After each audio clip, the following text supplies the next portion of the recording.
Schedule caste, schedule tribe, backward के लोगों को कितनी उनकी आबादी और कितना सम्मान उनको मिल रहा है, कितनी हिस्सेदारी उनको मिल रही है, तो केंद्र सरकार जल्द से जल्द जातिगत जनगणना कराए। जब तक जातिगत जनगणना नहीं होगी तब तक सबसे पहले स्पष्ट ही नहीं होगा जो आज षड्यंत्र किया गया है और कुछ लोगों को जानबूझ के उनके मुंह से कहलवाया जा रहा है कि इस जाति का हिस्सा ये लोग खा रहे हैं, इस जाति का हिस्सा ये लोग खा रहे हैं, इस जाति का हिस्सा ये लोग खा रहे हैं। मैं चंद्रशेखर आजाद आपको वचन देके कहता हूं, अपने बहुजन समाज के सामने जातिवार जनगणना कराइए, उसके आंकड़े सार्वजनिक कराइए। अगर अंतिम पायदान पर रहने वाले जिनको डीएससी के भाई कहा गया है, जो हमारा परिवार है, अगर उनका 1% आरक्षण भी पॉइंट के बराबर भी कमजोर पड़ रहा होगा तो मैं वचन देता हूं कि इससे बड़ी रैली उनके समर्थन में हम लोग करेंगे। मैं फिर आपसे कह रहा हूं, आप याद करो, जब से इस देश में आरक्षण व्यवस्था लागू हुई है, इस आरक्षण को खत्म करने के लिए चाहे वो कांग्रेस पार्टी रही हो या भारतीय जनता पार्टी रही हो या और कोई मनुवादी दल रहा हो, इन्होंने एडी चोटी के जोर लगाए। और आज जिन जातियों को गाली दी जा रही है, ये वही जातियां हैं जिन्होंने अपने बच्चे कुर्बान कर दिए लेकिन अपने अधिकारों की रक्षा की और आज भी इस देश में आरक्षण बचा हुआ है, नौकरियां बची हुई है, हिस्सेदारी बची हुई है, राजनीतिक व्यवस्था कायम है, लोकतांत्रिक व्यवस्था है। तो धन्यवाद करना चाहिए उन जातियों का जिन्होंने अपने प्राणों का बलिदान दे दिया, लाठी डंडे खाए, गोलियां खाई, लेकिन अपने अधिकारों को छीनने नहीं दिया। सब लोगों को उनका धन्यवाद करना चाहिए। लेकिन दुश्मन का ये षड्यंत्र है और दुश्मन बड़ा समझदार है। दुश्मन जानता है कि 2 अप्रैल 2018 के बाद में ये दलित समाज एकजुट हो गया था। जब दलित समाज एकजुट हुआ तो वो ये सोचने लगे कि इनकी एकता को कैसे तोड़ा जाए।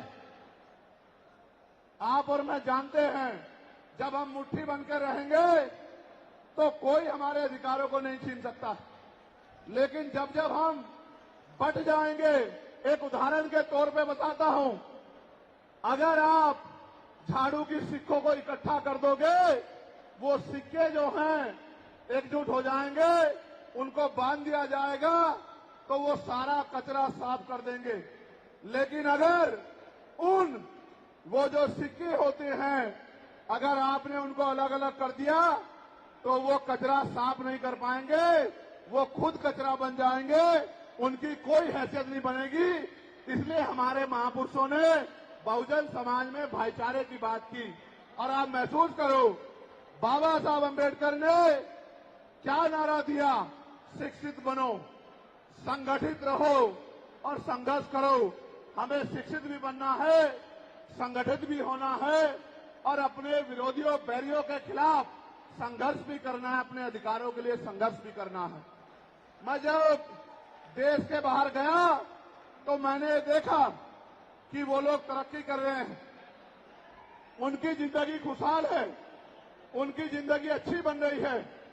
लेकिन उनकी जिंदगी तो अच्छी बन रही है, लेकिन 75 साल की आजादी के बाद आज भी भारत में 80% लोग ऐसे हैं जो रोटी कपड़ा मकान से वंचित है, जिनको इज्जत की जिंदगी नहीं मिल रही। तो मैं ये देख रहा था, मुझे बड़ी खुशी हो रही थी, लेकिन जब मैं भारत की तरफ देखता हूं तो बड़ी निराशा हाथ लगती है। फिर ये महसूस करता हूं कि आज जो कुछ हमारे पास है वो हमारे महान पुरुषों की संघर्ष की वजह से है। अगर हमारे महान पुरुष संघर्ष नहीं करते तो जो आज हमें मिला है ये भी हमें किसी कीमत पे नहीं मिलता। आप जानते हैं, हमेशा आरक्षण के खिलाफ चाहे सुप्रीम कोर्ट हो या मनुवादी दल हो, सब लोगों ने आरक्षण को समाप्त करवाने के लिए एडी चोटी के जोर लगा दिए। और इसका सबसे बड़ा हमला इस पे कब हुआ? जब 10% ईडब्ल्यूएस लागू हुआ।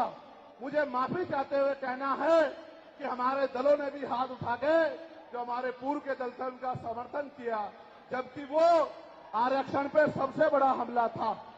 अगर उसी दिन हम लोगों ने सड़कों पर निकल के अपनी आवाज को उठाया होता तो किसी की मां ने दूध नहीं पिलाया होता कि वो दोबारा आरक्षण पे हमला करने के बारे में सोच लेता।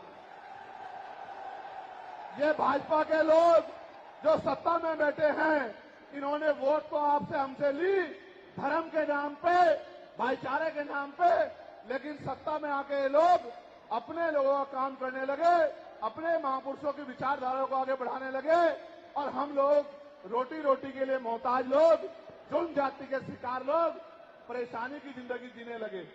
मैं चाहता हूं कि जो जिंदगी हमारे लोग ऑस्ट्रेलिया में जी रहे हैं, ऑस्ट्रिया में जी रहे हैं, इटली में जी रहे हैं, यूरोप में जी रहे हैं, पूरे अमेरिका में जी रहे हैं, कनाडा में जी रहे हैं, हॉलैंड में जी रहे हैं, नीदरलैंड में जी रहे हैं, ऐसी जिंदगी की व्यवस्था भारत में भी हो। लेकिन ये तभी संभव है जब राजनीतिक शक्ति हमारे पास हो। अगर राजनीतिक शक्ति भाजपा और कांग्रेस के पास रहेगी तो हम लोग इज्जत की जिंदगी देश में नहीं जी सकते। इस बात को आप लोग मेरी ध्यान रखना। ये मैं नहीं कह रहा हूं, ये बाबा साहब अम्बेडकर ने कहा, political power is the master की। राजनीतिक सत्ता वो चाबी है जो आपकी सारी परेशानियों का हल कर देगी। और राजनीतिक सत्ता जिनके पास है उनके लोग हजारों हजारों करोड़ रुपए लेके भाग जाते। उनके लोग, उनके पूंजीपतियों के लाखों लाखों करोड़ रुपए माफ करते जाते। लेकिन अगर आपका 10,000 रुपए का बिल भी बाकी हो तो 10,000 रुपए का बिल भी अगर आप नहीं दोगे तो मुकदमा लिख के आपको जेल भेजने का काम सरकार कर देगी और आपके घर की कुर्की भी करा देगी। आप किसानों का, मजदूरों का हाल देख लो, आप नौजवानों का हाल देख लो इस देश में क्या है। तो हमारी सबसे बड़ी मांग ये है, आप समर्थन करके बताना कि आप इस पर सहमत हो या नहीं हो। बताओ, जातिवार जनगणना होनी चाहिए नहीं होनी चाहिए? एक सुर में बताओ, होनी चाहिए नहीं होनी चाहिए? साथ साथ इस देश में जातिवार जनगणना के साथ साथ जितने भी सरकारी संस्थान हैं, चाहे वो जुडिशरी हो जहां से हमारे खिलाफ लगातार फैसले आते हैं, चाहे वो आर्मी हो, चाहे वो और कोई सरकारी संस्था हो, सब लोग सब जगह पे आरक्षण व्यवस्था लागू होनी चाहिए। बताओ, होनी चाहिए नहीं होनी चाहिए? दोनों हाथ उठा के बताओ, होनी चाहिए नहीं होनी चाहिए? बहुत अच्छी बात। साथ साथ हमारी ये भी मांग है जो मैंने पार्लियामेंट में भी उठाई कि निजी क्षेत्रों में आप इस बात को समझो गौर करके, इस देश में 2% सरकारी नौकरियां, कितने परसेंट? जोर से बताओ। 98% प्राइवेट सेक्टर है। कुछ ऑर्गेनाइज है, कुछ अनऑर्गेनाइज है। आप ये देखो, 2% में तो बंटवारा है, लेकिन 98% पे पुरानी सत्ता वाले लोग और आज की सत्ता वाले लोग सांप की तरह कुंडली मार के बैठे हैं। ना वहां SC/ST के लोगों का कोई प्रतिनिधित्व है, ना OBC के लोगों का है, ना ही मुस्लिम लोगों का है। तो हमारी मांग ये भी है कि अब समय आ गया है कि निजी क्षेत्रों में भी आरक्षण की व्यवस्था होनी चाहिए। होनी चाहिए नहीं होनी चाहिए? बताओ, दोनों हाथ उठा के बताओ, जोर से बताओ, होनी चाहिए नहीं होनी चाहिए? Very good, very good. साथ साथ हमारी ये मांग है कि प्रमोशन में रिजर्वेशन भी इस देश में लागू होना चाहिए। शेड्यूल कास्ट, शेड्यूल ट्राइब और बैकवर्ड के लोगों के लिए प्रमोशन में रिजर्वेशन भी सरकारी संस्थानों में लागू होना चाहिए। लागू होना चाहिए, लागू होना चाहिए? बताओ, जोर से बताओ। हमारी ये भी मांग है कि मंडल कमीशन की बाकी सिफारिशें भी लागू होनी चाहिए, क्योंकि जब तक मंडल कमीशन की बाकी सिफारिशें लागू नहीं होगी तब तक पिछड़े वर्ग के लोगों को बराबर की हिस्सेदारी और सम्मान नहीं मिलेगा। हमारी ये भी मांग है, सरकार कह रही है कि क्रीमी लेयर लागू करना चाहिए और जज साहब भी कह रहे हैं क्रीमी लेयर लागू करना चाहिए। मैंने पार्लियामेंट में पूछा कि भारत में कितने शेड्यूल कास्ट के लोग, शेड्यूल ट्राइब के लोग अरबपति बन गए, इसका डाटा आपको सार्वजनिक करना चाहिए, आर्थिक आंकड़े सार्वजनिक करने चाहिए। तब हमें पता लगेगा कि क्रीमी लेयर की स्थिति में हम आए या नहीं आए। आपको शायद जानकारी नहीं है, मैं आपको बताता हूं, आज भी बहुत सारे पदों को एनएफएस करके, नोट फाउंड सुटेबल करके हमारे योग्य लोगों को नौकरी से निकालने का काम ये सरकारें करती है, क्योंकि कलम की ताकत उनके हाथ में होती है। जिनकी राज सत्ता पे कब्जा होता है, हमारे लोगों का राज सत्ता पे कब्जा नहीं है, इसलिए सारी योजनाएं हमारे खिलाफ बनती हैं। हमारी ये भी मांग है, जिस पर मैं गौर कर रहा हूं, सरकार ने कहा, मैं आज इस पर भी बोलूंगा। आज अगर मैं इस पर नहीं बोलूंगा तो हमारे लोगों को पता ही लगेगा देश में क्या हो रहा है। सरकार ने कहा कि वर्गीकरण लागू होना चाहिए। मैंने आपको बताया कि बातें तो बहुत लोग करते हैं, लेकिन जब आरक्षण पे हमला होता है, जब और किसी तरीके से आरक्षण को खत्म किया जाता है, जब गांव-गांव जाके लोगों को समझाने का प्रयास किया जाता है, तब जिन जातियों को आज सरकार के इशारे पे गाली दी जा रही है, उनको ही उन्हीं की जिम्मेदारी मान के लोग घर में बैठ जाते हैं कि भाई यही आरक्षण की रक्षा करेंगे, यही अधिकारों की रक्षा करेंगे। लेकिन सच ये है, अगर सरकार की मंशा वर्गीकरण के जरिए वास्तविकता में निचले पायदान पे बैठे अंतिम व्यक्ति को ऊपर उठाने की होती, तो जिस तरह से 10% आर्थिक आधार पर आरक्षण की व्यवस्था की गई थी, 10% आरक्षण की व्यवस्था डीएससी के भाइयों के लिए, डीएससी परिवारों के लिए सरकार कर सकती थी।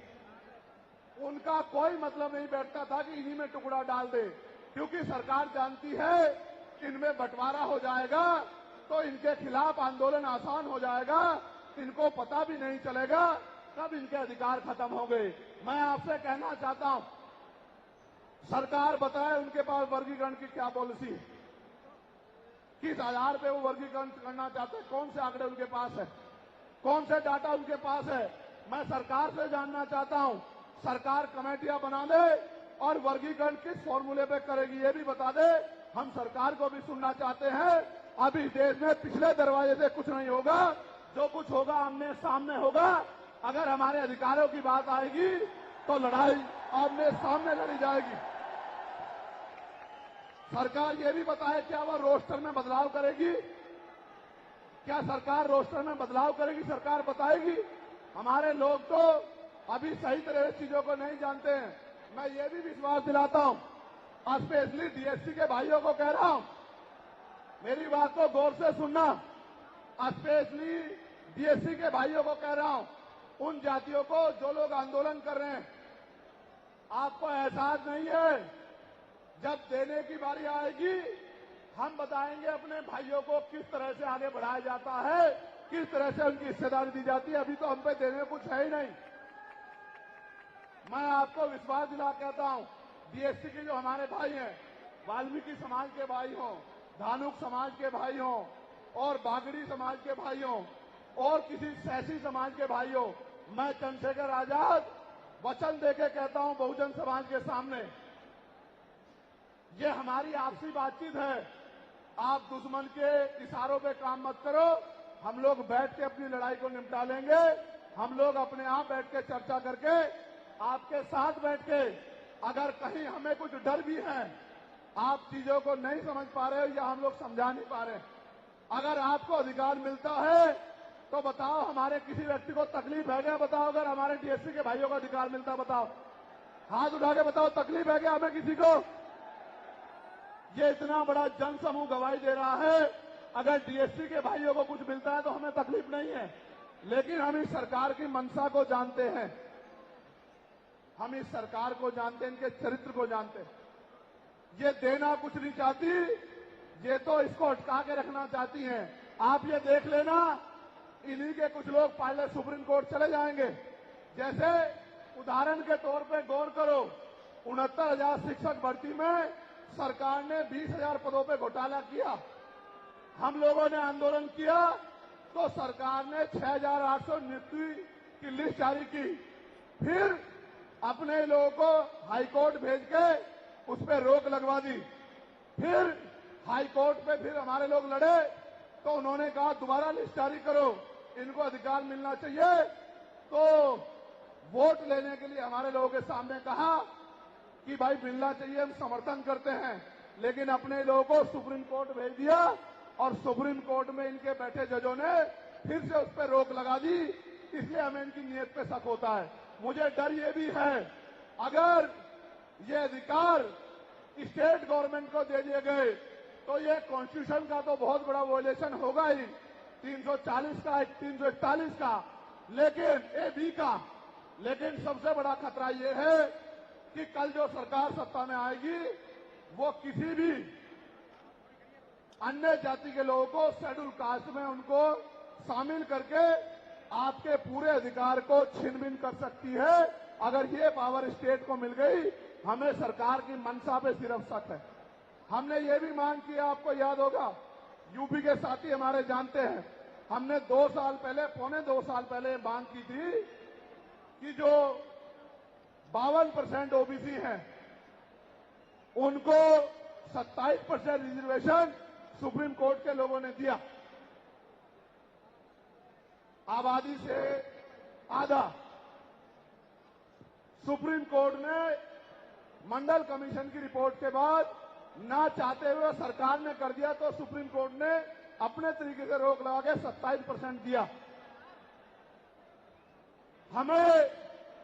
हमने मांग की पौने 2 साल पहले यूपी में गोरखपुर में पीसी करके कि ओबीसी की आबादी तो 52% ही है, तो 15%, 27% से अलग 15% आरक्षण की व्यवस्था अलग से अति पिछड़ी जातियों को करानी चाहिए। मांग हमने पौने 2 साल पहले उत्तर प्रदेश में उठाई थी। उसके बाद उसी दिन हमने मांग उठाई, क्योंकि हमने न्याय चरित्र है। हम बाबा साहब अम्बेडकर को, माननीय काशीराम साहब को अपना नेता मानते हैं, हम ज्योतिबा फूले साहू जी महाराज को अपना नेता मानते हैं। हमने मांग उठाई थी, हम मामला रामसू वर्मा और सर छोटू राम को अपना नेता मानते हैं, हम चौधरी महाराज सिंह भारती को अपना नेता मानते हैं, हम कोतवाल धन सिंह गुर्जर को अपना नेता मानते हैं। हमने मांग उठाई थी कि भाई हमारी आबादी बढ़ रही है, 2011 के बाद जनगणना नहीं हुई और जो जनगणना हुई उसके आंकड़े जारी नहीं हुए, इसलिए हम लोग मांग करते हैं कि जिन जातियों को अवसर नहीं मिले पहले तो उनको तैयार किया जाए और फिर उनको 5% अतिरिक्त आरक्षण शेड्यूल कास्ट में 15% अतिरिक्त देकर उनको मुख्य धारा में लाया जाए। जब हम 2 साल पहले इसकी मांग कर रहे हैं तो हम डीएससी के भाइयों के विरोधी कैसे हो सकते हैं, आप लोग बताओ। तब तो वो आंदोलन भी नहीं चला रहे थे, हम तो आंदोलन चला के मांग कर रहे थे कि मिलना चाहिए, मिलना चाहिए। लेकिन मैं आज भी कहता हूं, हमारी ये मांग है कि अब समय आ गया देश में कि आरक्षण की सीमा बढ़ाई जानी चाहिए, आरक्षण की कैप खत्म की जानी चाहिए और 100% रिजर्वेशन इस देश में लागू होना चाहिए। जिसकी जितनी संख्या भारी उसकी उतनी हिस्सेदारी का लाभ उनको मिलना चाहिए।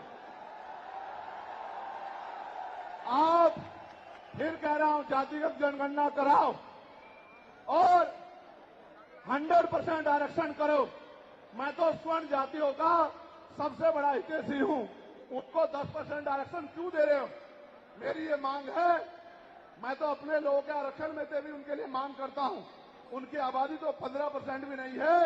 मैं ये कहता हूं कि उनका अलग से ब्लॉक बना के उनको 20% आरक्षण सरकार को देना चाहिए और 80% आरक्षण को एससी, एसटी, ओबीसी के लिए फ्री कर देना चाहिए। जबकि काशीराम साहब तो 85% की बात करते थे, लेकिन मैं समझता हूं कि उनमें भी लोग गरीब हैं, इसलिए मैं उनका 5% और बढ़ा रहा हूं। लेकिन पहले देश को ये तो बता दो, जातिगत जनगणना करा के, कि भाई अभी तक उनका प्रतिनिधित्व कितना है, अभी तक उनकी सरकारी नौकरियों में हिस्सेदारी कितनी है और कितनी कमी उनकी है जो आपने 10% उनको दे दिया। आज हम लोग एक और मांग भी उठाते हैं कि कास्ट का आरक्षण बढ़ा के उसकी संख्या के आधार पे 25% करना चाहिए। बताओ सहमत हो, नहीं सहमत हो? जोर से हाथ उठा के, दोनों हाथ उठा के बताओ सहमत हो, नहीं सहमत हो? तो ये हमारी वो मांगे हैं जिनके लिए आज हम लोग यहाँ इकट्ठा हुए हैं। और हम इकट्ठा नहीं हुए आज तो मजबूरी या अपने देश से प्यार था कि हमने अपने आंदोलन को बदलाव कर लिया। अगली बार अधिवेशन तो होगा इंदौर में, लेकिन जब तो इस बार एक और बड़ा आंदोलन रामलीला मैदान में, और रामलीला मैदान से अपनी ही पार्लियामेंट का घेराव करके अपनी मांगों को उठाने के लिए हम लोग करेंगे। बताओ मदद करोगे नहीं करोगे?